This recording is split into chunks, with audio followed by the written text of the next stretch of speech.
Shalom Bracha, mes chers amis, pour d'autres Hidushim de la paracha de Beshalach.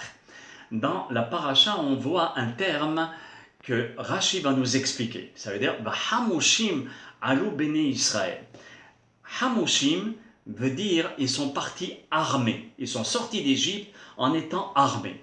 Alors le Hatam Sofer il pose la question en disant mais s'ils sont partis armés, c'est qu'ils savaient se battre. Donc s'ils savaient se battre, pourquoi ils n'ont pas engagé une guerre entre les Égyptiens et eux au moment de l'ouverture devant la mer? Et pas besoin d'ouvrir la mer.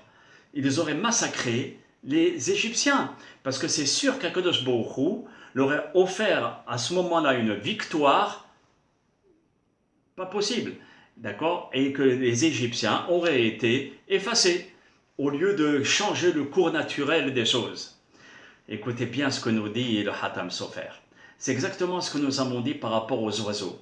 Que si on donne pendant la paracha, avant le Shabbat de la paracha de Beshalach, on donne des graines aux oiseaux, okay, c'est en guise de reconnaissance. Alors pareil par rapport aux Égyptiens.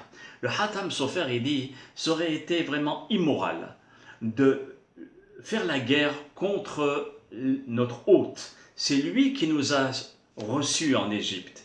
Au moment où Yosef était là, c'est les Égyptiens qui nous ont bien reçus. C'est vrai qu'après ils ont changé leur veste, mais pour l'instant, il faut regarder qu'ils ont été là au moment où il y avait la famine dans le monde et qui nous ont reçus convenablement.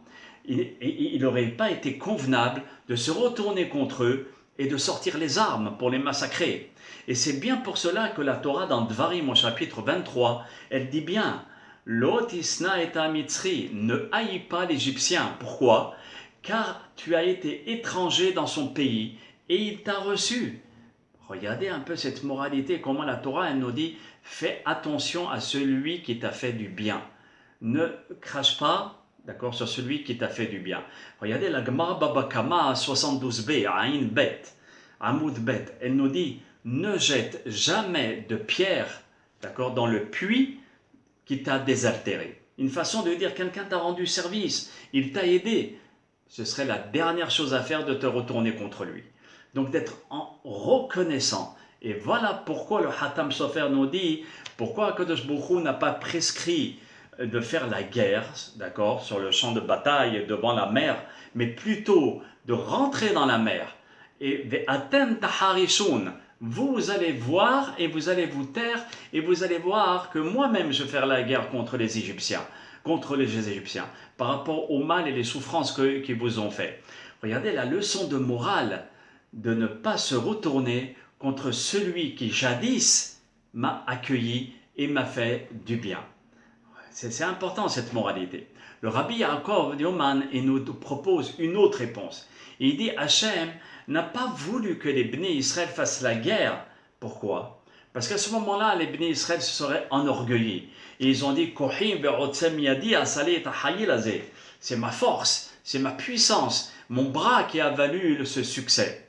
Donc ils auraient imaginé que c'est par une prouesse militaire qu'ils ont gagné la guerre et non pas par rapport à Dieu. Donc Hachem a lutté contre les Égyptiens, tandis que les Bnei Israël sont restés, d'accord, en train de traverser la mer et sans engager de bataille. Et c'est ce qu'il faut faire même jusqu'à présent. Il faut tirer une leçon de morale de Rabbi Yaakov Newman, où il nous dit ne pas s'enorgueillir lorsqu'on gagne une guerre. En Eretz Israël, Baruch Hashem, on gagne des guerres, on a été protégé pendant des guerres et des attentats, des obus, des centaines d'obus qui nous tombent dessus. Et Hashem, il est là pour nous protéger. Donc c'est en guise de reconnaissance qu'il faut remercier Hashem Itbarach et non pas seulement dire Kohi ve'otzem yadi, c'est ma force et la prouesse militaire israélienne ou bien peu importe quelle prouesse militaire qui avons gagné. C'est vrai que vous avez une belle armée, mais qui c'est qui donne le succès à votre armée? Celui qui est là-haut. Et donc, c'est de cet œil qu'il faut regarder les prouesses militaires en sachant qu'Hachem, il est à l'intérieur de cette armée et qu'Hachem puisse protéger le Ham Israël et l'armée d'Israël. À très très bientôt et de retirer des leçons de la paracha de la semaine, c'est très très sage. À très bientôt. Kol Tov.